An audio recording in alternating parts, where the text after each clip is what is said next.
What's up, guys? So last video we went through, put the Ultrex on the boat. We've got the second graph ready, brackets on its way here right now.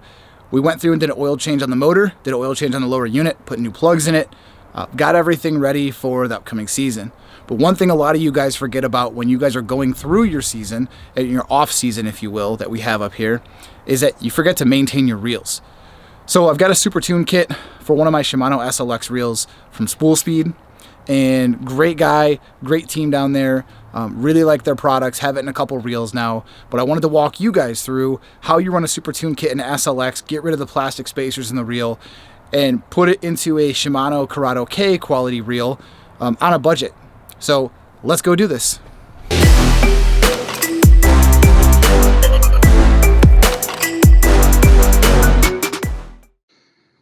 So this is going to be your supply list.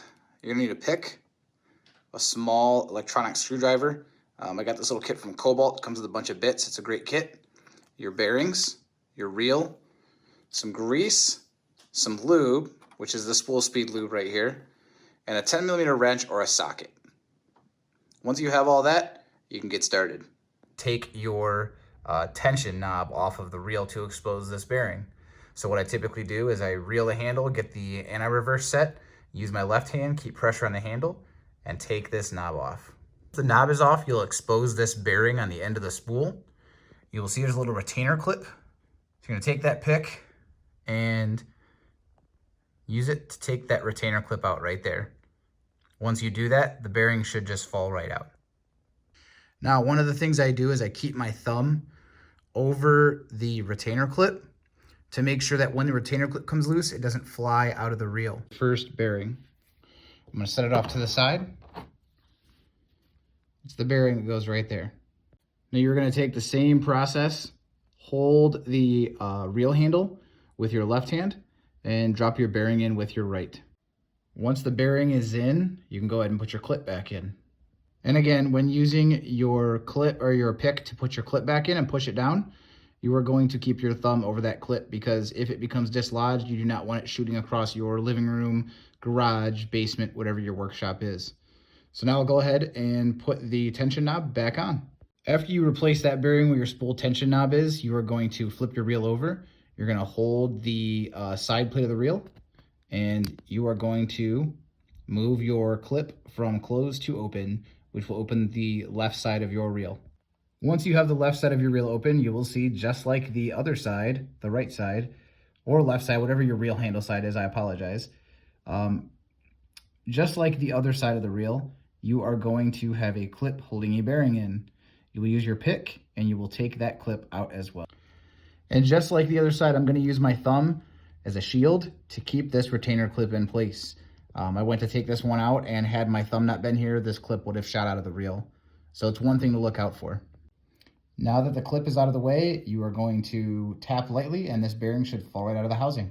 Once your bearing is out, you can clean the surface and put your new bearing back in.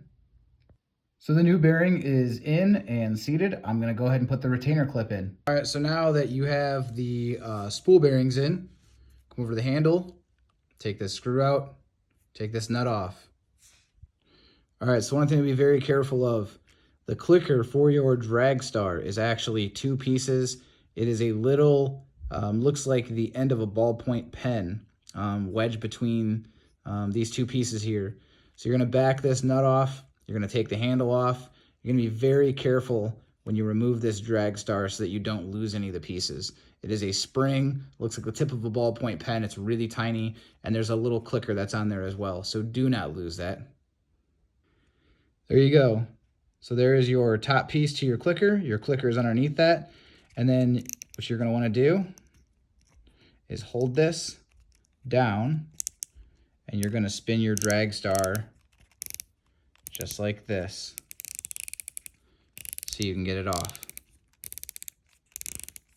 That way you don't lose this piece.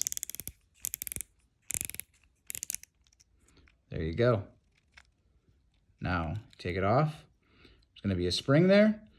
Take this the rest of the way out, and then you can work on taking the... Now you're gonna notice a stack of washers that's gonna be underneath this nut when it comes off. I take them off in one assembly. Let me set this here. I take them off in one whole assembly, and set them off to the side. All right, so here you go. Here's all 3 washers I had in there. Okay, so now you've got 1, 2, 3, 4 screws that hold this side cover on. The first bushing we're gonna get to is actually under this pinion gear. So we're gonna take this larger drive gear off that's on the handle, and you're gonna take this off as a whole assembly. It has the drag on top of it, but you're gonna grab it, take it off as all one piece, and then you're gonna get down to this pinion shaft, and it's got a little plastic collar right here that comes with it. You're gonna take those off as an assembly as well. Okay, now you're gonna take these 2 screws out. You see I got them loose right here. You're gonna pull this cover off, and there's gonna be a bearing right there. If I take my finger, you can see this bearing right here. So you're gonna take this cover off, and you're gonna push this bearing right out. I took the old bearing out, it is right here. I put the new spool speed bearing in right here. I'm going to continue the next step. Take this shaft off to get to the spacer that's under there, the bushing, and it requires you to take these 2 Phillips screws out and then pull the shaft straight up. Okay, so these are the 2 screws that come out of this kit, or out of the shaft support right there, and the shaft support will pull right out. This right here is what you're replacing.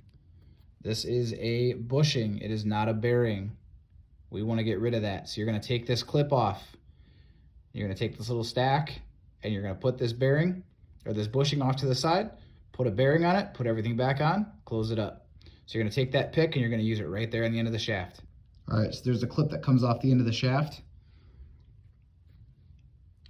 Here is what the shaft looks like. You've got these 2 little shims here. You're going to put those back on there. Now what I do is I take the little Cobalt kit from Lowe's. I replace that Phillips head with a large flathead, and I push the clip back onto the shaft. Just like that. Make sure it's seated, and you're done with this. Set it off to the side. Now there's one more shim you're going to replace. It is on the end of the worm gear. It is where this gear is, right behind this gear. You're going to take this clip off, pull this gear out, and there is going to be a shim just underneath this gear. And on the other end of the pinion shaft, there is going to be a clip with a bushing. You are going to undo that clip. You're going to turn this rod by hand, and this bushing is going to expose itself.